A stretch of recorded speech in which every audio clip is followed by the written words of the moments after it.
Vaincre l'autisme a choisi aujourd'hui de manifester ici devant le ministère pour plusieurs raisons. Le gouvernement actuel a choisi de financer que les structures qui sont inadaptées et que les parents évitent.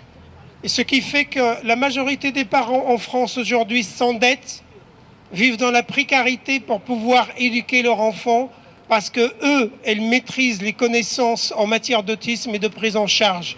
Mon compagnon a été obligé d'arrêter de travailler, donc ça nous met dans une situation de précarité assez avancée parce qu'on n'a plus qu'un seul salaire pour payer le loyer et payer les 700 € de prise en charge par mois du petit.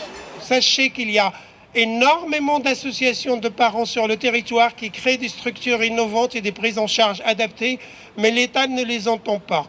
L'État répond au corporatisme et au lobbying de la psychiatrie, de la psychanalyse et du médico-social. Plusieurs milliards d'euros sont orientés vers la prise en charge inadaptée des personnes autistes. Moi, je suis là aujourd'hui à ce sitting parce que je veux un avenir pour ma fille. Je veux pouvoir mourir en paix, tout simplement, savoir qu'elle sera prise en charge après moi. C'est pas normal qu'en France, il n'y a pas assez de structures, qu'on est obligé d'y aller ailleurs, en Belgique. Moi, je suis là pour mes petits-fils, pour qu'ils aient un avenir le meilleur possible, une scolarité, une prise en charge efficace et un avenir le meilleur possible pour eux. En Suède, 30 ans d'avance, toutes les personnes autistes vivent en milieu ordinaire. Ils travaillent, sont salariés, ils ont des allocations pour que des professionnels s'occupent d'eux et les parents sont apaisés, sont rassurés. Et dans notre pays, on est dans les batailles que nous, parents, nous, usagers de la santé publique, nous, citoyens, nous qui maîtrisons le sujet, soient toujours aux dépens de gens incompétents.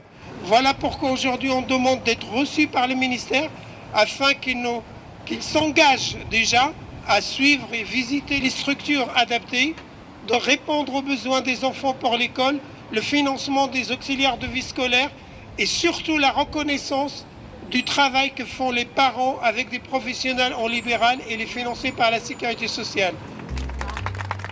Merci.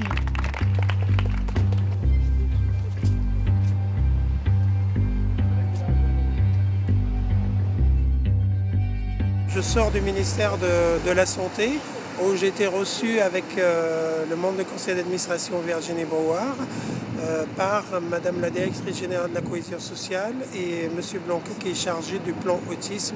On a discuté pratiquement pendant 1h30 sur des accords et des possibilités d'apporter des solutions sur les prises en charge innovantes, sur les besoins au niveau des auxiliaires de vie et de la scolarisation des enfants, et notamment sur la possibilité de mettre en place une loi pour l'autisme. Voilà.